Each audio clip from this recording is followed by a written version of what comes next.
Hello friends, this is Rajesh Maurya and welcome back to AK learning. Start करते हैं अपना आज का डिस्कशन। तो हम डिस्कस कर रहे थे चाइल्ड डेवलपमेंट में जीन पियाजे की जो थ्योरी है कॉग्निटिव डेवलपमेंट की, तो हमने स्टार्ट करा था और उसमें हमने स्टार्टिंग के कुछ बेसिक्स पढ़ लिए थे। और हमारी जो 4 स्टेजेस दी हैं जो उन्होंने पियाजे जी ने, वो हमारी बची हुई थी, तो उसको आज हम कंप्लीट करेंगे। स्टार्ट करते हैं। हम कर रहे थे जीन पियाजे।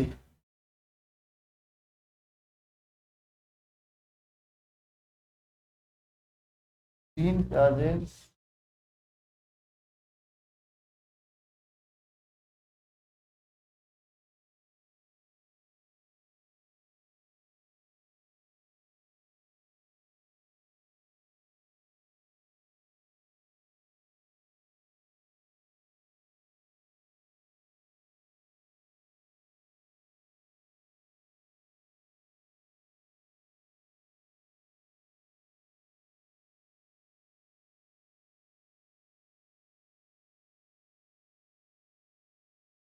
Jean Piaget's theory of cognitive development, ये हमने स्टार्ट करा था।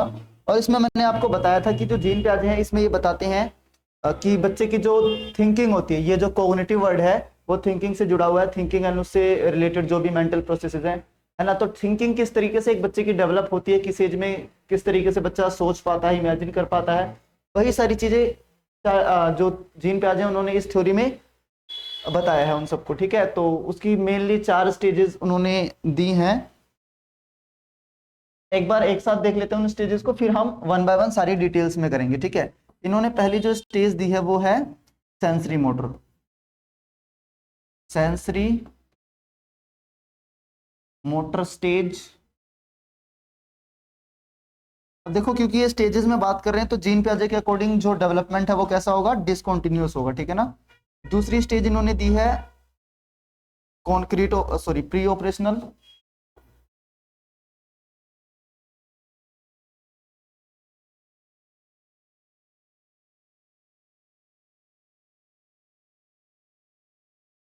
तीसरी स्टेज जो इन्होंने दी है वो है कॉन्क्रीट ऑपरेशनल। Concrete stage. ठीक है। और लास्ट में इन्होंने जो फोर्थ स्टेज दी है वो है formal operational.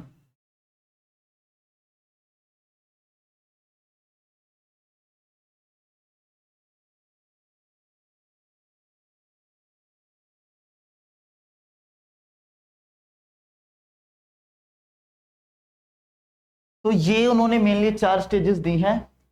Sensory motor stage, pre operational stage, concrete operational stage और लास्ट में फॉर्मल ऑपरेशनल स्टेज। अब आइए इसको डीप में डिस्कस करते हैं वन बाय वन और समझते हैं बच्चे की थिंकिंग कि किस स्टेज में किस तरीके से बच्चा जो है सोच पाता है। ठीक है ना। पहली स्टेज हम कौन सी करेंगे, सेंसरी मोटर। तो यहां पे लिख लेना, फर्स्ट क्या है, sensory motor. Sensory motor, sensory motor stage. ये जो स्टेज होती है बच्चे की, इसका एक एज ग्रुप भी उन्होंने बताया हुआ है। तो एज ग्रुप कौन सा बता रखा है, बर्थ से लेके 2 इयर्स तक। ठीक है, ये होती है बर्थ से 2 साल तक। ठीक है ना। तो ये उन्होंने एज ग्रुप बताया हुआ है जीन पियाजे ने। और देखते हैं इसके अंदर क्या क्या होता है। देखो, सेंसरी और मोटर, सेंसेस के थ्रू और मोटर के थ्रू, ये जो स्टेज होती है इसमें पियाजे के अकॉर्डिंग जो बच्चा होता है वो अपनी सेंसेस से सीखेगा और मोटर से एक्टिविटीज करके सीखेगा। ठीक है ना। तो यहां पे किससे सीखेगा बच्चा, लर्न थ्रू सेंसेस। ठीक है ना। सेंसेस से कैसे सीखेगा समझते हैं। जो छोटा बच्चा होता है, बिल्कुल छोटा बच्चा होता है, वो अभी अभी दुनिया में आया है, उसको कुछ भी नॉलेज नहीं होती है ना, हम उसको बोल सकते हैं एक ब्लैंक स्लेट होता है। तो इस स्टेज में बच्चे सेंसेस से कैसे सीखेंगे। मान लो बच्चे को तीखे और मीठे का कुछ डिफरेंस नहीं पता। ठीक है, पता ही नहीं होता, फिर क्या होता है, मान लो उसने कोई मीठी चीज खाई, एक बार उसने ट्राई करा, उसको मीठा लगा, मतलब अच्छा लगा उस बच्चे को। ठीक है, तो फिर वो दोबारा भी उसी चीज को खाने की कोशिश करेगा। है ना, जब जब उसके सामने वो चीज आएगी वो बार बार उसको खाने की कोशिश करेगा। मतलब पहली बार मान लो बच्चे ने रसगुल्ला देखा है ना, और वो कैसे भी करके उसके हाथ लग गया और उसने खा लिया उसको, तो उसका टेस्ट बच्चे को अच्छा लगा, मीठा लगा, मतलब अच्छा लगा, तो वो उसको बार बार खाएगा। ठीक है, तो यहाँ से बच्चे को क्या समझ में आया कि हाँ ये स्वाद खाने लायक है, तो इसको मैं खा सकता हूँ। वही दूसरी तरफ मान लो उस बच्चे के हाथ है ना मिर्च लग गई कैसे ना कैसे करके, और उसने मिर्च को गलती से टेस्ट कर लिया कैसे भी कैसे करके। अब क्या होगा, बच्चा रोएगा और उसके बाद उस चीज की है ना वो इमेज बना लेगा, वो समझ जाएगा कि ये चीज है ना मेरे लिए खतरा है, मतलब ये चीज मेरे को नहीं खानी। तो यहाँ पे क्या कर रहा है, बच्चे ने सेंसेस से अपने टंग के थ्रू सीखा, जो 5 सेंसेस होती है ना, आईज, ईयर, नोज, स्किन, टंग, उनसे सीखता है। तो यहाँ से बच्चे ने टंग के थ्रू क्या सीखा कि क्या चीज मेरे लिए खाने लायक है और क्या चीज नहीं खाने लायक है। ठीक है, उसी तरीके से और भी बहुत सारी चीजें हो सकती है। मान लो एक गरम पतीला रखा हुआ है और उसके अंदर दूध है गरम, है ना, वो टेबल पे रखा हुआ है ठंडा होने के लिए। तो बच्चा जाता है उसको टच करता है, मतलब बच्चा जाता है उसको, और उसके पेरेंट्स देख लेते हैं कि वो टच करने वाला है, तो पेरेंट्स उसको रोकने की कोशिश करते हैं। बट बच्चा अभी बहुत ज्यादा छोटा है, तो वो हमारी बात को समझ तो पाएगा नहीं, उतनी ज्यादा उस बच्चे की लैंग्वेज डेवलपमेंट नहीं हुआ है कि वो हमारी हिंदी लैंग्वेज को या जो भी जिस भाषा में भी हम उसको समझा रहे हैं वो समझ तो पाएगा नहीं। तो वो क्या करता है, वो सोचता है कि छूने के लिए बोल रहे हैं शायद, है ना, तो वो उसको छू देता है। फिर एकदम से वो हाथ अपना पीछे करता है ना और रोने लगता है। फिर वो क्या सोचता है, अच्छा वो मना कर रहे थे, इसका मतलब है ना उसको छूने के लिए। अब उसको बच्चे को पता चल गया कि ये चीज नहीं छूनी है, अब वो नेक्स्ट टाइम से उस चीज को नहीं छुएगा, है ना। तो ये क्या हुआ, बच्चा अपने सेंसेस के थ्रू सीख रहा है ना, बहुत सारी चीजें सीखता है, तो उसी को बोला जाता है सेंसरी मोटर स्टेज। यहाँ पे बच्चा क्या करता है, अपने सेंसेस से सीखता है, उसकी जो सेंसेस होती है उसको एज मतलब वो टीचर की तरह वर्क करती है। जैसे टीचर बच्चों को बहुत सारी चीजें सिखाते हैं, उसी तरीके से बच्चे का जो सेंसेस होती हैं वो बहुत सारी चीजें सिखाती हैं इस स्टेज में बच्चे को। ठीक है, और क्या हो सकता है, बच्चा डेफर्ड इमिटेशन करता है इस स्टेज में। ये क्या होता है, डेफर्ड इमिटेशन। ये क्या होता है, डेफर्ड इमिटेशन होता है कि कॉपी करके सेम चीजें करना। जैसे मान लो एक खिलौना आया बच्चे के पास, ठीक है, एक खिलौना है बच्चे के पास और पेरेंट्स भी उसके साथ बैठे हुए हैं। तो बच्चे ने देखा कि मेरे पापा ने है ना उस खिलौने को उठाया और पीछे से पता नहीं कुछ बटन वटन दबाया, तो वो एकदम से नाचने लग गया, मंकी सा, मान लो मंकी वाला खिलौना, और वो नाचने लग गया और उसके अंदर गाना भी गाने लग गया। फिर बच्चा इस चीज को नोटिस करता है। फिर जब उसके पापा चले जाते हैं तो फिर वो भी उससे खेलने लगता है। फिर वो सोचता है कि पापा ने जब इससे खेला था तो गाना बज रहा था, वो उछल कूद कर रहा था, मैंने जब लिया ऐसा तो कुछ नहीं हो रहा। फिर वो सोचता है कि अच्छा हाँ, कुछ बटन वटन दबाया था, कुछ कर रहे थे उसके साथ। तो फिर वो ढूंढता है कहाँ है इसका बटन, बटन प्रेस करता है। तो यहाँ पे क्या कर रहा है बच्चा, जैसा पेरेंट्स ने करा था सेम चीज को वो भी अप्लाई कर रहा है ना, तो वो क्या कर रहा है, कॉपी कर रहा है और फिर वो उसको बाद में अप्लाई करता है। तो इसी चीज को बोला जाता है डेफर्ड इमिटेशन, मतलब कि जो चीज आप करते हो, जो चीज वो बच्चा अपने एनवायरनमेंट में देखता है कि जो जैसा कर रहा है वो भी वैसे ही करने की कोशिश करता है ना। आप उसको ऐसे ऐसे करोगे वो बच्चा भी इसी तरीके से करेगा। कुछ अच्छी चीजें सिखाओगे तो अच्छी चीजें भी सीखेगा ना, बुरी चीजें सिखाओगे तो बुरी चीजें भी सीखेगा। इसे बोला जाता है डेफर्ड इमिटेशन। ठीक है, तो आपको ये वर्ड भी समझ में आया होगा। उसके बाद एक और चीज होती है जिसको हम बोलते हैं ऑब्जेक्ट परमानेंस। ठीक है, क्या बोलते हैं इसको, ऑब्जेक्ट परमानेंस। ऑब्जेक्ट,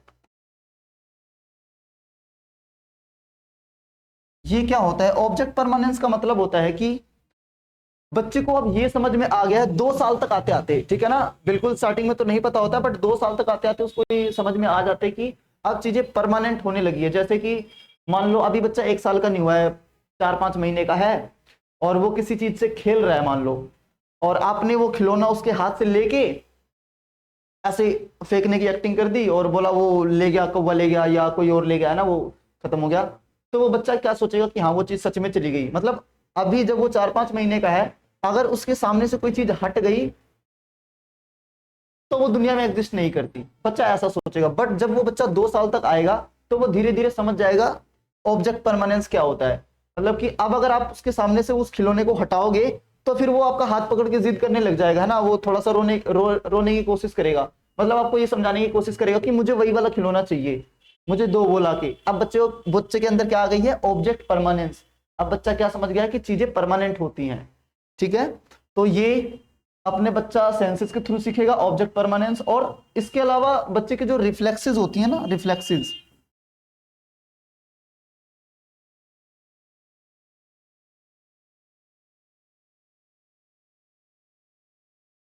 जो रिफ्लेक्सेस होते हैं कुछ कुछ वो खत्म होने लग जाती हैं। जैसे कि बिल्कुल छोटा बच्चा होता है, जब वो पैदा होता है उसके जो ये होता है, मान लो उसके हाथ में आपने मान लो कुछ रखा, ऐसे उसका जो हाथ है ना वो अपने आप ऐसे बंद हो जाएगा, वो जानबूझ के नहीं करेगा, कुछ भी आप उसके हाथ में ऐसे ऑब्जेक्ट डालोगे तो वो मुट्ठी बंद कर लेगा, ठीक है। या आप उसको अगर ऐसे टच करोगे तो वो एकदम से ऐसे हो जाएगा, घबरा सा जाएगा, है ना। तो ये रिफ्लेक्सेस होते हैं, कुछ रिफ्लेक्सेस खत्म हो जाते हैं, कुछ रिफ्लेक्सेस लाइफ लॉन्ग चलते रहते हैं। तो ये जो मैंने आपको 2 एग्जांपल दिए, जैसे इसको ग्रैस्प कर लेना, है ना, वो एकदम से वो सहम सा जाना, वो वाला जो रिफ्लेक्स है 2 साल तक आते आते बच्चे के अंदर खत्म हो जाता है, बट कुछ कुछ हमेशा चलते रहते हैं। जैसे हार्ट बीट का होता है, वो तो हमेशा चलता रहेगा ना, जिस दिन रुक गया तो फिर समझो आप भी रुक गए। और फिर आईज का ब्लिंक होना, बहुत सारे होते हैं ऐसे रिफ्लेक्सेस जो कि हमेशा लाइफ लॉन्ग चलते रहते हैं। तो ये थी बात सेंसरी मोटर स्टेज की। तो होपफुली आपको ये स्टेज समझ में आई होगी, जिसमें हमने क्या सीखा कि बच्चे अपने सेंसेस के थ्रू सीखते हैं, उनके जो 5 सेंसेस होते हैं उनके थ्रू सीखते हैं, इमिटेट करते हैं अपने एनवायरनमेंट में, जो भी देखते हैं जो जैसा करता है वो भी वैसे ही करने की कोशिश करते हैं। ऑब्जेक्ट परमानेंस आ जाती है उनके अंदर 2 साल तक आते आते, और रिफ्लेक्सेस कुछ कुछ खत्म हो जाते हैं, कुछ कुछ रह जाते हैं, ठीक है। तो अब हम बात करेंगे दूसरी स्टेज की, जो कि क्या थी, प्री ऑपरेशनल स्टेज, है ना। सेकंड स्टेज कौन सी है, pre operational, pre pre operational stage, pre operational stage. इसका जो एज ग्रुप है वो क्या होता है, इसका एज ग्रुप होता है 2 से लेके 7 साल तक, ठीक है। ये है age group pre operational stage की। ये क्या होता है, ऑपरेशनल जो वर्ड है, ये जीन प्याजे ने इसको जो है ना लॉजिक के लिए यूज करा है। ये जो ऑपरेशनल वर्ड है ना, इसका मतलब होता है लॉजिकल, ठीक है ना। प्याजे ने इसको लॉजिकल से कनेक्ट करा है, ठीक है। तो यहां पर बच्चा क्या करेगा, लॉजिक नहीं लगा पाएगा। प्री है, ऑपरेशनल मतलब लॉजिक, लॉजिकल, और प्री मतलब उससे पहले वाली स्टेज। तो ये वो स्टेज है जहां पर बच्चा लॉजिक नहीं लगा पाता है, इलॉजिक मतलब इलॉजिकल चीजें करता है बच्चा, ठीक है ना। तो यहां पर क्या होती है, ट्रांसडक्टिव रीजनिंग। ट्रांसडक्टिव रीजनिंग मतलब अभी समझते हैं।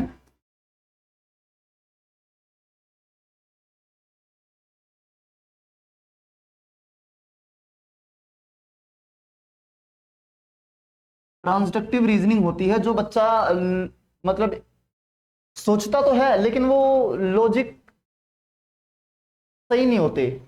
मतलब मान लो जैसे बच्चे के पास बॉल है फॉर एग्जांपल, ठीक है, बच्चे के पास बॉल है और उसने देखा सूरज भी गोल है ना, और सूरज भी येलो कलर का है, सन येलो कलर का है, उसकी बॉल भी येलो कलर की है। तो बच्चा क्या सोचेगा कि ये जो मेरी बॉल है और ये जो सन है सेम है, मतलब जो वो है वही ये है। या फिर और भी एग्जांपल हो सकते हैं, जैसे मान लो एक बच्चा है, बच्चे के पास एक बलून है, ठीक है, और उसके बाई चांस उसके बगल में मान लो डॉगी खड़ा है, और बच्चे का ना एकदम से गुब्बारा फूट गया, और जिस टाइम पे बच्चे का गुब्बारा फूटा उसी टाइम पे डॉगी ने भी भौंका। तो बच्चा क्या सोचेगा कि डॉगी ने भौंका इसीलिए मेरा जो गुब्बारा है वो फूटा। अब ये कोई लॉजिक नहीं है, बट बच्चा ऐसे ही लॉजिक लगाएगा। इसी को बोला जाता है ट्रांसडक्टिव रीजनिंग, ठीक है। कोज एंड इफेक्ट आ जाता है बच्चे के अंदर, कोज एंड इफेक्ट। ये क्या है, मतलब बच्चे को इफेक्ट और कोज का थोड़ा थोड़ा आइडिया होने लगता है। इफेक्ट क्या था कि गुब्बारा फूट गया, और कोज था, कोज क्या था मतलब रीजन क्या था कि कुत्ते ने भौंका।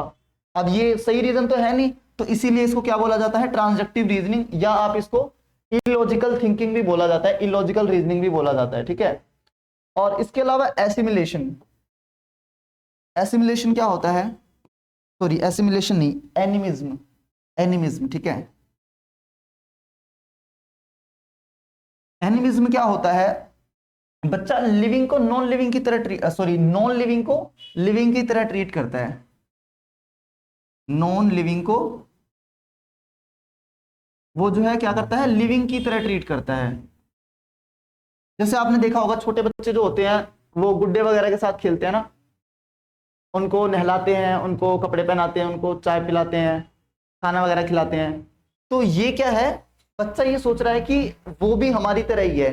बच्चे को नॉन लिविंग में भी लिविंग दिख रही है, उसमें भी जान दिख रही है ना, वो भी सोच रहा है वो हमारे जैसे इंसान है। तो इसीलिए इसको एनिमिज्म बोला जाता है। मान लो बच्चा चल के जा रहा है कहीं पे, ठीक है, और उसको चोट लग गई स्टूल की वजह से, टेबल की वजह से, या कोई और ऑब्जेक्ट है जिसकी वजह से चोट लग गई उसको, अब बच्चा रोने लग गया। अब फिर वो रीजन बताएगा अपने पेरेंट्स को या अपने अगल बगल वालों को कि इसने मार दिया इसलिए रो रहा हूँ, ठीक है। फिर जब अगर आप उस चीज को, मतलब जैसे टेबल से लगी तो आप टेबल को ऐसे ऐसे करके 2 बार मार दोगे ना, तो फिर वो भी चुप हो जाएगा बच्चा। वो सोचेगा कि हाँ, इसने मेरे को रुलाया, मैंने भी इसको पिटवा दिया, अब हिस्सा बराबर हो गया, हिसाब बराबर हो गया, तो ठीक है। ठीक है, तो इसको बोला जाता है एनिमिज्म। ठीक है, तो एनिमिज्म आपको समझ में आया। उसके अलावा इरिवर्सिबिलिटी होती है बच्चे के अंदर। क्या होती है? इरिवर्सिबिलिटी।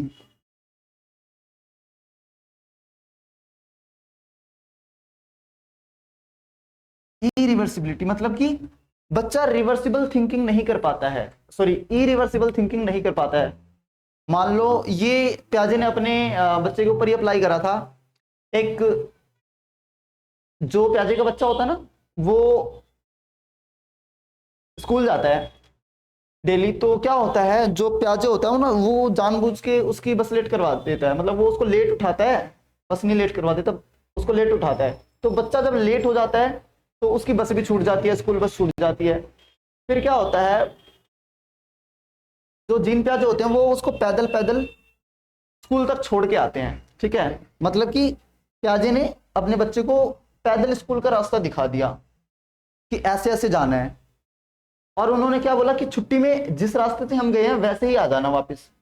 तो फिर बच्चे ने क्या बोला कि मुझे जाने का रास्ता तो पता है लेकिन आने का रास्ता नहीं पता, है ना। जबकि रास्ता सेम है, जिस, मान लो ये स्कूल है और ये उसका घर है, ठीक है, जिस रास्ते से स्कूल आया है उसी रास्ते से स्कूल वापस भी जाएगा, रास्ता सेम है। लेकिन बच्चे के अंदर अभी तक ये वाली थिंकिंग डेवलप नहीं हुई है। इसी को बोला जाता है इरिवर्सिबिलिटी, मतलब बच्चा उल्टे एस्पेक्ट्स को नहीं समझ पाता है, ठीक है ना। तो ये था इरिवर्सिबिलिटी। इसके अलावा और भी कुछ चीजें होती हैं, जैसे कि ईगोसेंट्रिक होता है बच्चा। ईगोसेंट्रिज्म क्या होता है? ईगोसेंट्रिज्म,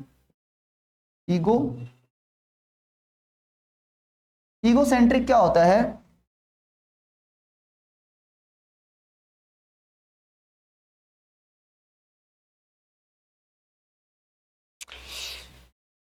ईगोसेंट्रिक का मतलब होता है कि बच्चा ये सोचता है कि जैसा मैं सोचता हूं वैसे ही सभी लोग सोचते हैं। मतलब कि अगर मुझे वनीला फ्लेवर की आइसक्रीम पसंद है तो बच्चा क्या सोचेगा कि सबको वनीला फ्लेवर की आइसक्रीम पसंद है, ठीक है। अगर मुझे ये वाला गेम पसंद है या मुझे ये वाली चीज पसंद है तो सबको यही वाली चीज पसंद होगी। मुझे वो वाला बर्ड पसंद है तो मुझे सबको वही बर्ड पसंद होगा। तो इसको बोला जाता है ईगोसेंट्रिक। मतलब बच्चा जैसा सोचता है, बच्चे को क्या लगता है कि सब सेम सोचते हैं, इसको बोला जाता है ईगोसेंट्रिक। ठीक है ना। तो ये था आपका ईगोसेंट्रिक। इसके अलावा सेंट्रेशन एक होता है डिसेंट्रेशन, मतलब डिसेंट्रेशन।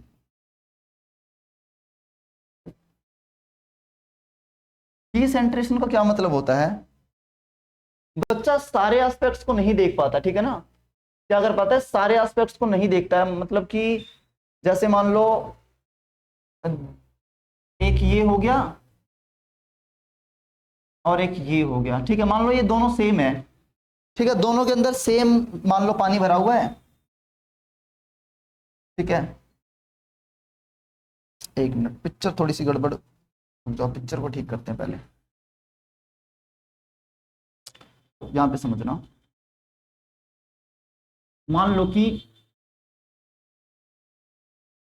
ये, ठीक है, और ये दोनों बर्तन सेम है,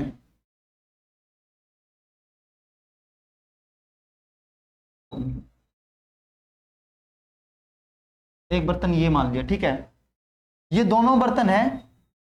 देखो ये जो पानी है इसके अंदर मान लो 100 ml पानी है, ठीक है ना, मान लो।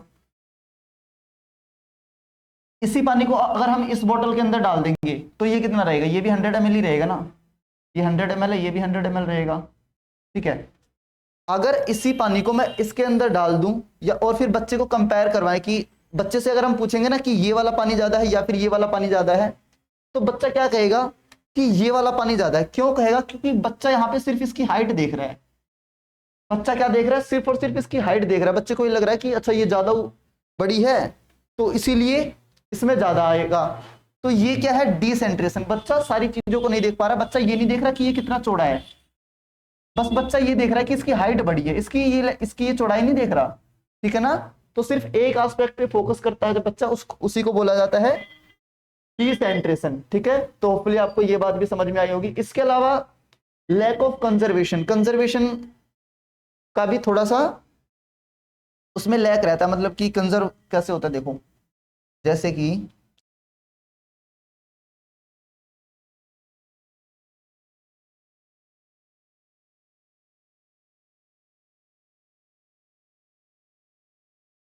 लैक ऑफ कंजर्वेशन, इसको भी आप सेम चीज से ही समझ सकते हो। कंजर्वेशन क्या होता है? मतलब जो चेंज यूनिट करते हैं ना, ये भी वही चीज है, तो इसको भी आप उसी से रिलेट कर सकते हो। इसके अलावा एक होता है इंट्यूटिव थॉट। इंट्यूटिव थॉट का क्या मतलब होता है? इंट्यूटिव थॉट का मतलब होता है, यहां पे लिख देता हूं,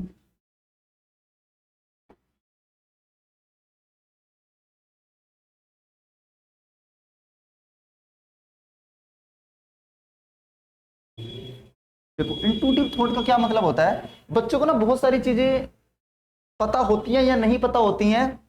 अगर आप उनसे पूछोगे ना तो वो कहेगा कि हाँ ऐसा होता है, ऐसा नहीं होता है। लेकिन अगर आप उनसे रीजन पूछोगे कि ऐसा क्यों होता है या ऐसा क्यों नहीं होता है, तो बच्चा बोलेगा कि भाई मुझे ना रीजन नहीं पता, बस मुझे पता है कि हाँ ऐसा होता है।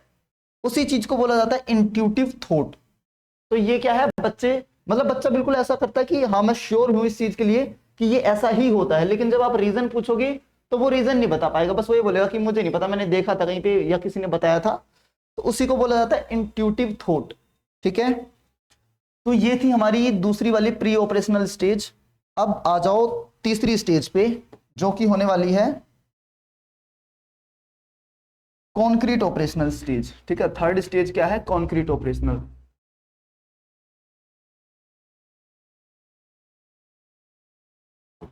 कॉन्क्रीट ऑपरेशनल,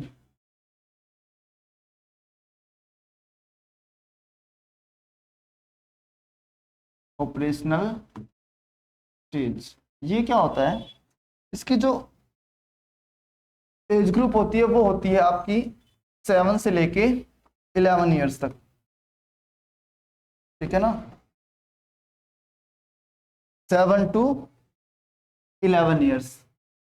कॉन्क्रीट का क्या मतलब होता है? देखो कॉन्क्रीट का मतलब होता है जो चीजें आपकी आंखों के सामने हैं, या जिसको हम कहें मूर्त, जिसको विजिबल चीजें, मतलब जो चीजें मेरे, जिनको मैं देख सकता हूं, उसी को क्या बोला जाता है? कॉन्क्रीट। ठीक है ना, तो ये क्या है? कॉन्क्रीट। यहां पर बच्चे की ऑपरेशन बच्चे को ऑपरेशन करना आ जाता है। ऑपरेशन मतलब लॉजिक, लॉजिक लगाना। यहां पर जो प्याज है उन्होंने ऑपरेशन को किससे कनेक्ट करा है? लॉजिक से। ठीक है, तो बच्चे को लॉजिक तो लगाना आ जाता है, लेकिन किस पे? सिर्फ और सिर्फ कॉन्क्रीट चीजों पे। ठीक है ना, तो यहां से क्या कर सकते हैं हम? Begins logic.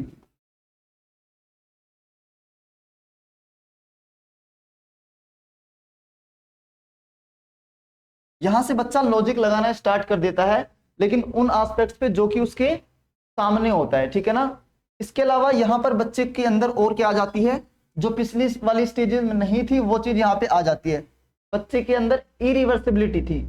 बच्चा घर से स्कूल जा सकता था लेकिन स्कूल से वापस नहीं आ जाता था, आ सकता था। तो अब ये चीज खत्म हो जाएगी। अब बच्चे के अंदर आ जाएगी रिवर्सिबल थिंकिंग। रिवर्सिबल, ठीक है ना, अब बच्चे के अंदर क्या आ जाएगी? Reversible thinking. बच्चा पहले रिवर्स नहीं सोच पाता था, लेकिन अब जो है वो रिवर्स सोच पाएगा। ठीक है, इसके अलावा और क्या कर सकता है बच्चा इस स्टेज में? जैसे कि जो बच्चे के अंदर सेंट्रेशन वाला कंसेप्ट था ना, सेंट्रेशन मतलब कि एक एस्पेक्ट पे जो फोकस करता था, अब उसके अंदर आ जाएगा डिसेंट्रेशन। ठीक है, डिसेंट्रेशन। जब हमने बच्चे को ये दिया था, है ना, इसमें भी 100 ml है, और यहां पर एक ये चीज है, इसके अंदर भी 100 ml है, ठीक है। यहां पर बच्चा सिर्फ इस चीज को देख रहा था, इस चीज को नहीं देख रहा, मतलब इस चीज को नहीं देख रहा था, यहां पर बच्चा हाइट को देख रहा था, और उसके बेस पे क्या कह रहा था कि इसके अंदर ज्यादा क्वांटिटी है, ठीक है ना। लेकिन अब ये चीज बच्चे के अंदर खत्म हो जाएगी, अब बच्चा धीरे धीरे इस चीज को भी देखेगा और इस चीज को भी देखेगा, मतलब हाइट भी देखेगा और चौड़ाई जो है वो भी देखेगा, ठीक है। तो बच्चे के अंदर क्या आ जाएगा, डिसेंट्रेशन, जो सेंट्रेशन है वो क्या हो जाएगा, खत्म हो जाएगा, ठीक है। और बच्चे के अंदर सीरिएशन आ जाएगा। सीरिएशन क्या होता है,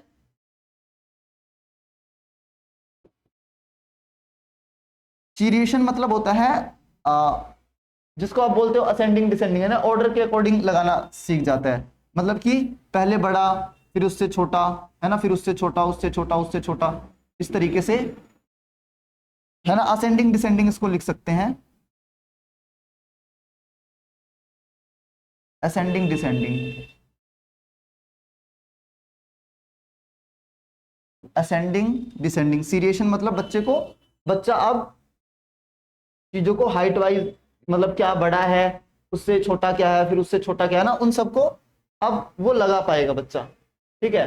इसके अलावा सेंट्रेशन, सॉरी कंजर्वेशन, क्लासिफिकेशन आ जाता है बच्चे को, है ना।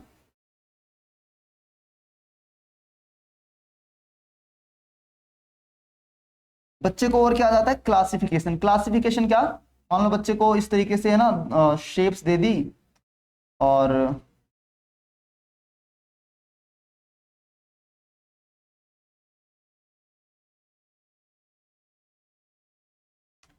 इनको अगर बच्चे को क्लासिफाई करने के लिए बोल दिया जाए कि मतलब जो एक जैसी चीजें हैं उनको एक जगह पे रखो, ठीक है ना। और मान लो इसमें कलर हो गया, इसका रेड हो गया, इसका ब्लू हो गया, पर्पल हो गया, इसका मान लो रेड हो गया, ब्लू हो गया, पर्पल हो गया। अब इससे पहली वाली स्टेजेस में बच्चों को अगर हम इसको क्लासिफाई करने के लिए देते थे तो बच्चे क्या करते थे, कलर के बेसिस पे क्लासिफाई कर देते थे कि लाल वाली एक तरफ, पर्पल वाली एक तरफ और ब्लू वाली एक तरफ। बट यहां पे बच्चा प्रॉपर्टीज देखेगा, इसके 4 साइड है, 4 साइड है, एक तरफ कर दिया, 3 साइड है, 3 साइड है, एक तरफ, सर्कल है, सर्कल है, एक तरफ कर दिया, ठीक है। तो ये होता है क्लासिफिकेशन, ठीक है। तो होपफुली आपको ये बात भी समझ में आई होगी। इसके अलावा बच्चे के अंदर क्या आ जाती है, ट्रांजिटिविटी, क्या आ जाती है, ट्रांजिटिविटी।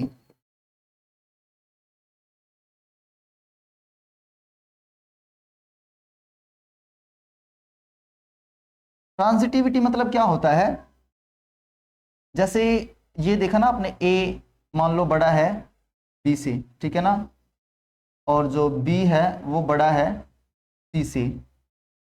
तो बच्चा अब यहां पर ये बता पाएगा कि जो ए है वो सी से भी बड़ा है ना। ये जो चीज है बच्चा इस चीज को बता पाएगा, बट ये कैसे कर पाएगा, जब उसके सामने कॉन्क्रीट चीजें होंगी। मान लो एक ज्योमेट्री है, उसके पास मान लो 3-4 पेंसिल है, ठीक है ना। तो उसने देखा अच्छा ए बी से बड़ा है, तो एक पेंसिल को, सबसे बड़ी पेंसिल को मान लिया उसने ए, है ना, और जो उससे छोटी है उस वाली पेंसिल को उसने बी दे दिया नाम, और जो सबसे छोटी है उसको उसने सी दे दिया नाम, ठीक है। तो अब वो यहाँ पे देखेगा कि ए बी से बड़ा है, वो ये देखेगा कि ए और सी में क्या रिलेशन है। अब बच्चा यहां से देख के बता पाएगा कि अच्छा ए जो है वो बड़ा है सी से, ठीक है ना। तो ये था कॉन्क्रीट ऑपरेशनल स्टेज, ठीक है। तो होपफुली आपको ये बातें समझ में आई होंगी। अब हम लास्ट स्टेज पे पढ़ते हैं जो कि है फॉर्मल ऑपरेशनल, ठीक है। ये है fourth stage, formal operational stage, ठीक है ना। इसका जो एज ग्रुप है वो क्या है, वो है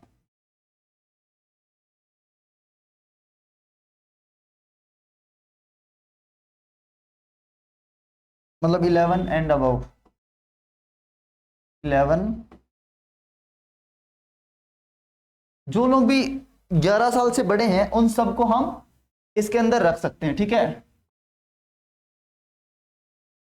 चाहे वो बिल्कुल बूढ़ा इंसान क्यों ना हो, चाहे वो बिल्कुल जवान क्यों ना हो, चाहे वो 12 साल का हो, 14 साल का, 20 साल का, 25 साल का, 40 साल का, ना, वो सब इसी के अंदर आएंगे, ठीक है ना। तो इसको बोला जाता है फॉर्मल ऑपरेशनल स्टेज, ठीक है। इसके अंदर देखो क्या क्या होता है, यहां पर अब बच्चा एब्स्ट्रैक्ट थिंकिंग करने लग जाता है। क्या करने लग जाता है? Abstract thinking.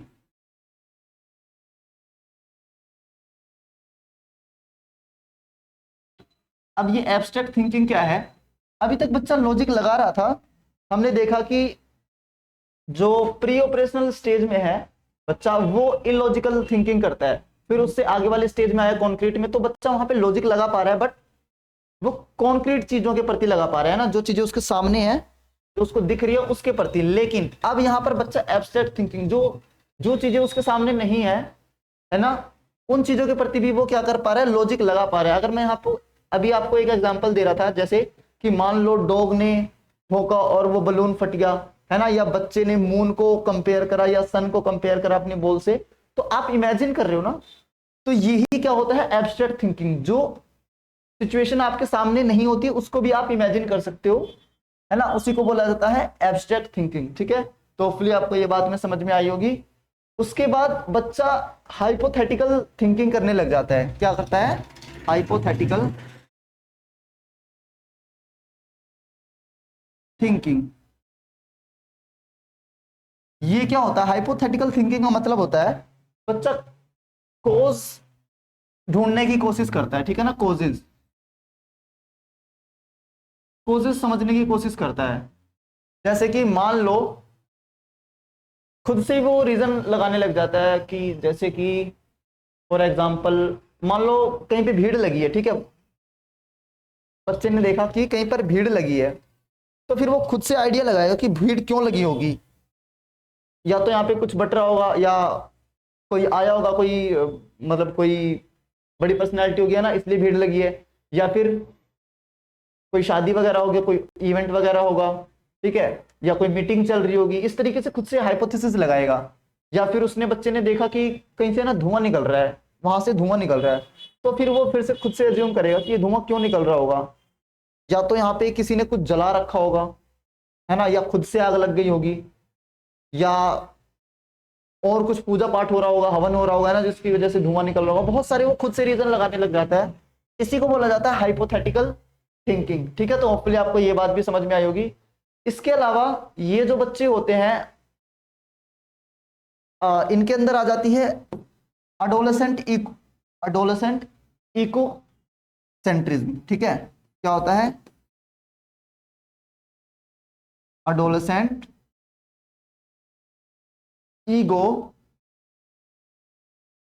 सेंट्रेशन।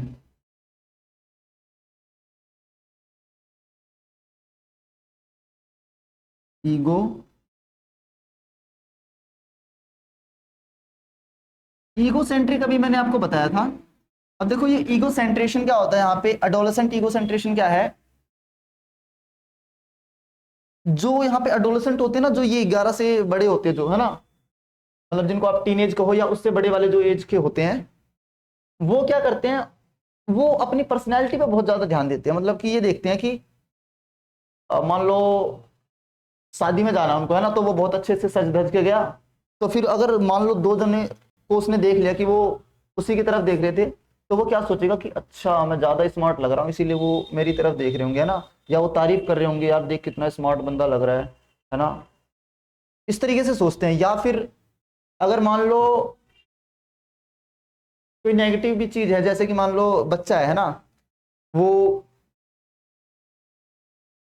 मान लो भंडारे की लाइन लगी हुई है ना, भंडारा खाने चला गया, और भंडारे में उसके किसी बहुत खास दोस्त ने देख लिया, है ना, जो कि मान लो उसका वो दोस्त बहुत ज्यादा अमीर है, तो फिर उसको थोड़ी सी ना शर्म फील होगी। वो क्या सोचेगा? अरे यार इसने देख लिया, अब क्या होगा, मैं तो इससे बड़ी बड़ी बातें करता था, अब क्या होगा।